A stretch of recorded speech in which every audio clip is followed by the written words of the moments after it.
said, I'm fucking terrified and I love it. I love that. As a fighter, I know exactly what you're talking about. I haven't had this feeling a lot of times in my life. You know, I've really bought into the fact that preparation is everything. And if I'm prepared, then it does not matter what happens. You know, winning, losing, like it literally is not even a factor. But that wasn't a possibility. So I was scared of that. I was also, you know, a little bit upset. I could have been training a little bit harder. But like I said, after 4 or 5 days, it's game time. Fight's a fight. And yeah, man, I was all in.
Very good.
One, two, hook, catch, cross. Boom, right there, right there. Good.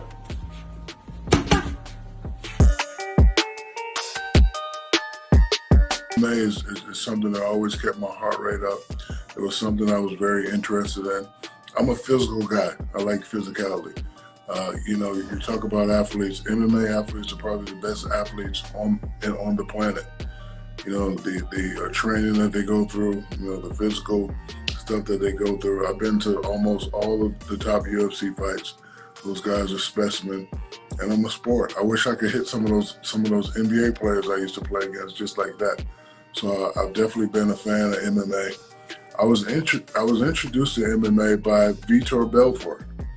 We were at a camp in Hawaii, and Vito just comes up behind me and grabs me, and I'm like, "Hey, what are you doing?" He said, "No, I'm a big fan of yours. I just wanted to show you what I do. I'm having a fight tonight."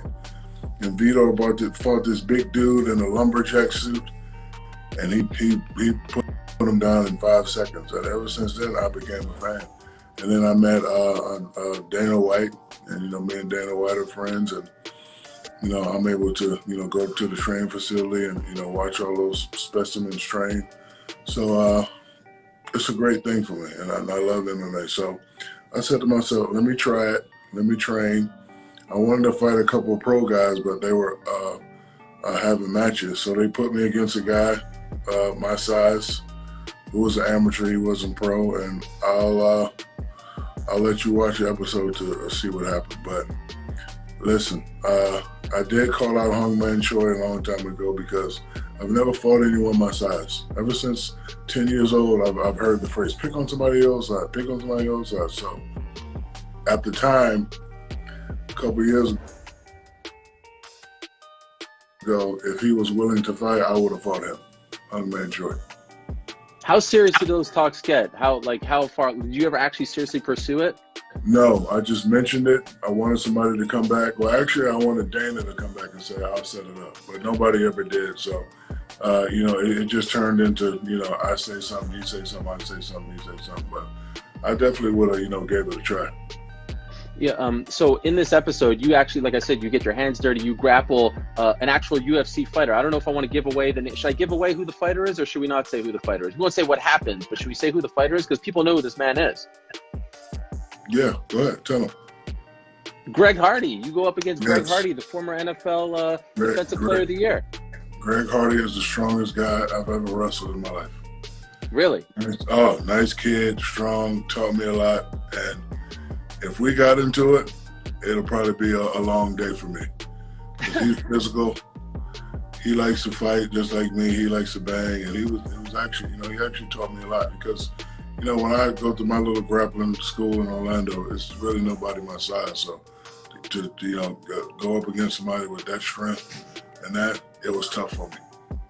I'm not going to give away what happened, but it's very clear watching that you know what you're doing. And like you said, you've been a big fan of this for a long time. I'm curious, though, when you were, playing in the NBA, when you were in your prime, didn't the teams not want you to train in MMA? I talked to Kristaps Porzingis. He's a big fan as well. And he's like, the teams don't want me to train because they have so much invested in you. So how'd you get around that?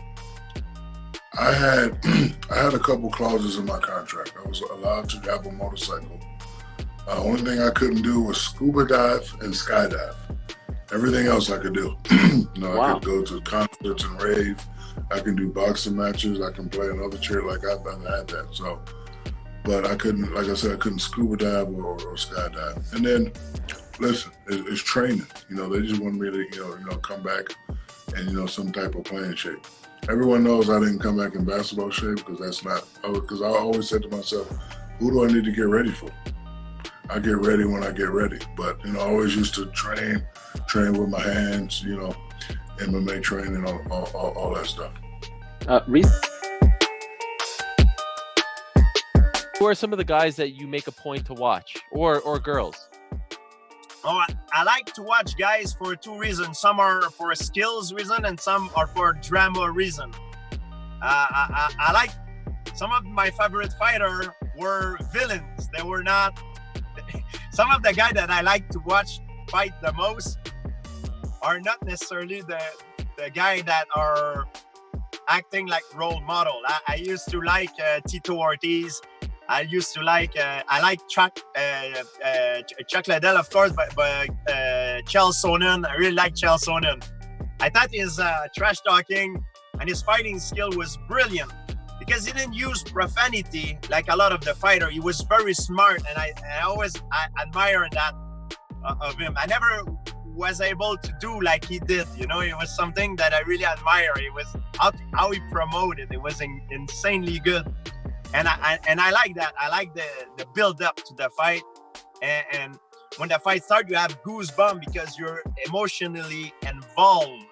That's why Chael was good, and I like to see different fighters too for different reasons. I like Anderson Silva, of course, John Jones. I like to watch him fight. I like Adesanya now. I really love Dominic Cruz. Khabib, of course, Conor McGregor, he creates drama. There's many guys that I love to see fight, CEJUDO is one of the best. I love to see him fight. There's a lot of guys that I never miss their fight because I'm a big fan. I want a legend, man. I deserve a legend. Again, let me remind you from my last two fights, Demetrius Johnson, TJ Dillashaw, and Marlon Moraes, #1 contender. I want to keep up that legend rampage, so it's going to be one of those two guys. But then I thought about it with Dominic, and Dominic's just too. He's unpredictable, man. He's too brittle. You know what I'm saying? Like, I'm afraid to sign a contract with him because I don't know if he's gonna show up. And obviously with Frankie Edgar, he was one of the first people I called out to beat Marlon. You know, that's a fight that's always, you know, kind of gave me that appetite for him. You know, especially him at 145 pounds, but since he's come down to 35, I mean, he's a former champion at 155 pounds. And that's another fight that really intrigues me, that gets me up in the morning. You're wish-washing a little bit. Is it DC or is it Frankie? Which one do you want more? Both of them. Line them both up. That's not an answer. Co-main event, main event. I want to make history. Listen, man, the only problem with Dominic Cruz hasn't fought since 2016. Yep. You know, Frankie Edgar, the only guys that he's lost have been the top-ranked guys. I don't know, man. I don't know. I would love to beat up Dominic, but I just don't show up. I just don't know if, you know, he's so unpredictable. And with Frankie Edgar, I don't know. That's something I'm gonna have to talk to. I'm gonna have to talk to my agent about, my manager, because they both. Because I don't like both of them, and I would like to make both of them better.